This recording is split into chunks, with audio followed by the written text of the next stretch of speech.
Imini umuntu abulala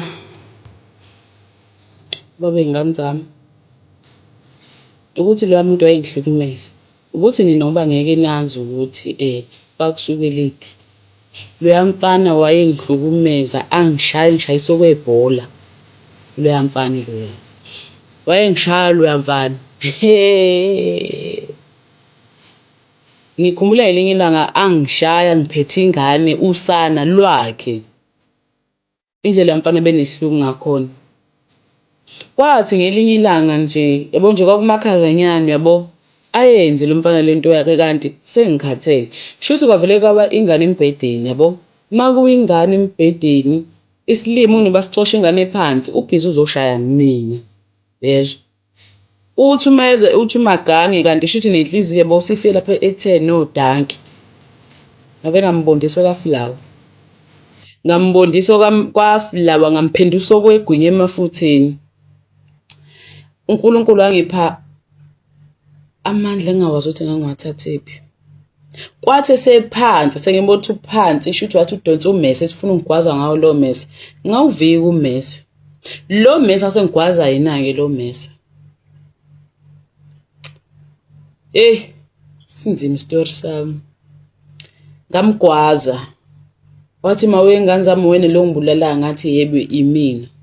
Ubuhlela ungingenisa kwebhola wonke umuntu abuka lapha ezweni. Ngase ngikhathele. Umuntu sengakhuluma akuthandayo kodwa ngase ngifike lapho kwase kuthe. Yabo. Uze kube namhlanje ngizoli.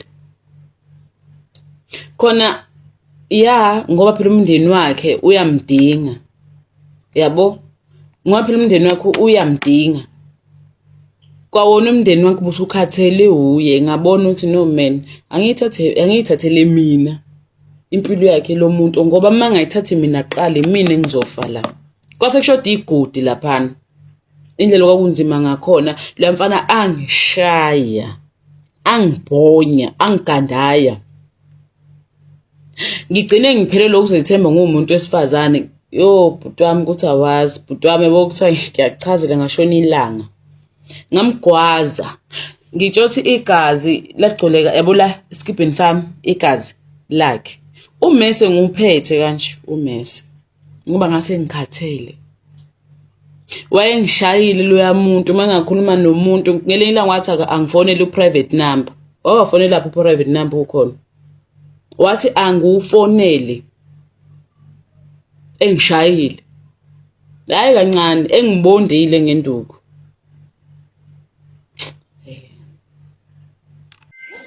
Ngiyabingelela ingane ukuthi acela maqala ukungena kuleli khasi lethu Nkosi 2 ezobulungisa ucofa subscribe button kule channel yethu ingane zokwethu lana-ke owesifazane beyindaba jule kakhulu mina-ke nako bengathanda sihlangane kwi-comment section seyizuvo lwakho ukuthi wena uthini ngalolu daba ungakhohlwa ukucofa subscribe button kule channel yethu Dango.